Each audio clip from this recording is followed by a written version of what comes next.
Hey everybody, Sean Halley from Line 6 here.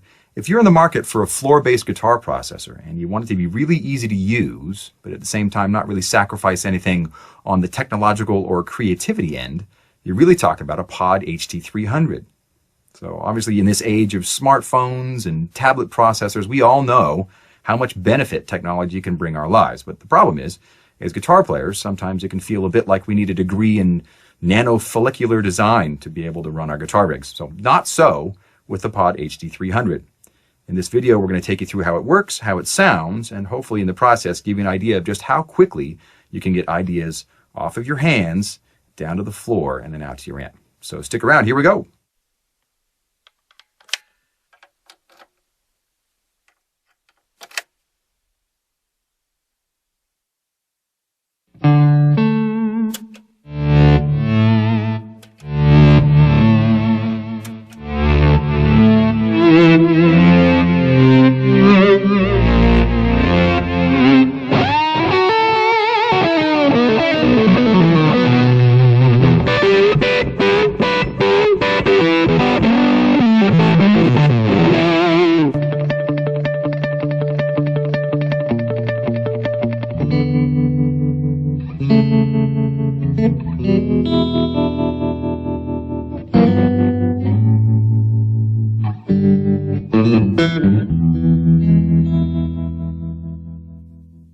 Okay, so the Pod HD300 actually has over 80 M-Class effects built into a seriously rugged all-metal chassis, in addition to 16 brand new high-definition amp models. And you get an expression pedal and a USB port for both computer recording and patch sharing, because you can share patches back and forth between other Pod HD owners, which is kind of cool. So the front panel of the HD300 is arranged to get you up and running quickly. Once you get used to it, it should feel kind of like you've got 3 or 4 guitar pedals and a volume pedal stacked together inside of one box. So on the top panel, you have the 3 smart effects knobs, and these guys allow you to select, audition, and tweak effects on the fly with one knob. It's super slick. It's not just moving one parameter. For instance, on a compressor, it may be lowering the threshold while raising the output gain as you move the knob up, thus keeping the level the same. Kind of like a better knob, if that makes sense. So there are 3 effects processors controlled by those smart knobs.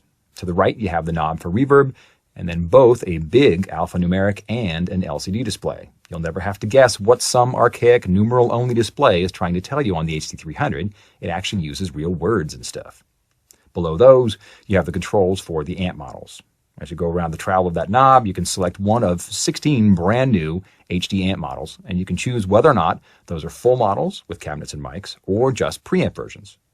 To the right of that, the controls for the amp are dedicated. They're never going to do any other job, which means that you don't have to dive around through a menu trying to figure out where the heck the gain is. If it needs more bass, grab it.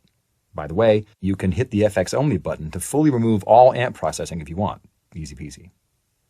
Below the huge steel bar designed to prevent your foot from accidentally turning your clean solo on Satin Doll into a Metallica solo by accidentally touching amp knobs, you have the foot pedals. So the foot switches have 3 different functions, and you can tell what they're doing by the color of the lights. So you have green, red, and amber. In green mode, it's just patch select mode, so any button press has the potential to change everything there is about the guitar sound.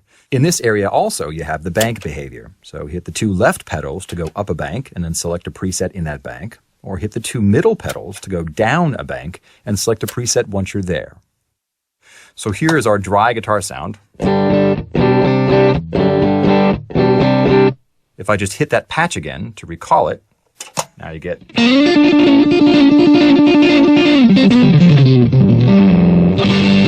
Yeah, brown. Or...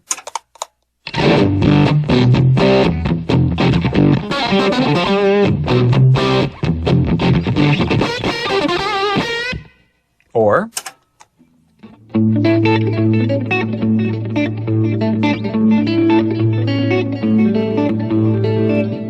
Kind of cool.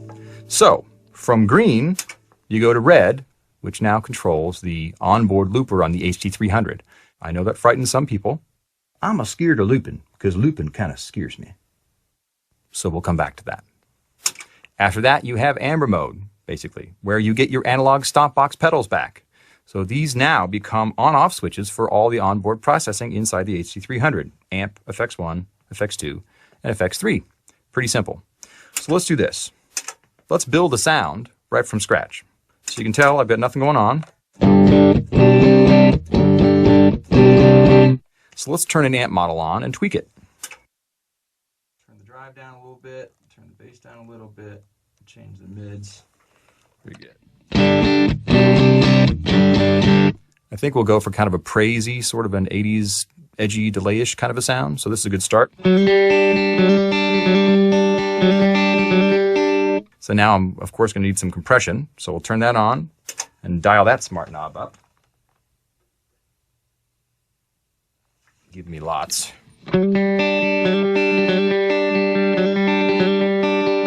Cool.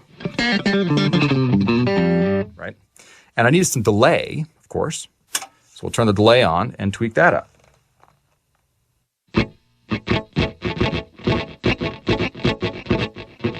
Now remember, you don't have to choose a special effect on the HD300 to get it to follow tap tempo. If you want it to, they all will. No big deal.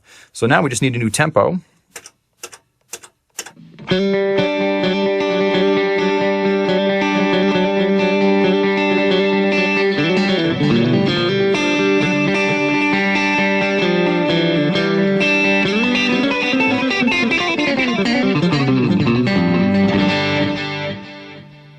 Now back to that pesky red light mode. I know there are some people that would rather completely deny the existence of the looper, so you can set a preference to have the HD300 ignore it when you're using the bank switch.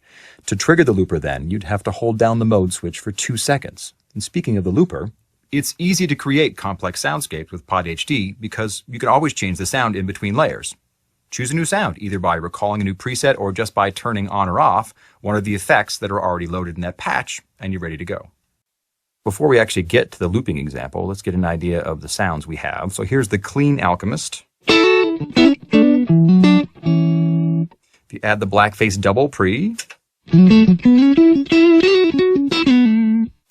use it like a distortion pedal. Right now, I've got the actual distortion pedal, which is a tube driver.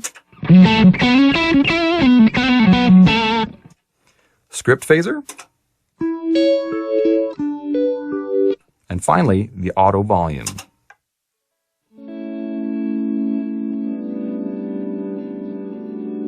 I think we're ready. Let's just put together a quick little loop. Now, if you're not familiar with looping, just to get started, just tap along with what you're going to be playing, and then just hit the pedal on the times when you would do downbeats, right? So you get...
So hopefully that gives you an idea of just how the HD300 works. It's very easy to use, but you don't have to sacrifice anything in the departments of sound quality, connectivity, real-time control to get that ease of use, which is pretty cool. So my name is Sean Halley. Thanks for stopping by. I encourage you to go check one out at a store. I think you'd be surprised. Thanks. Cheers.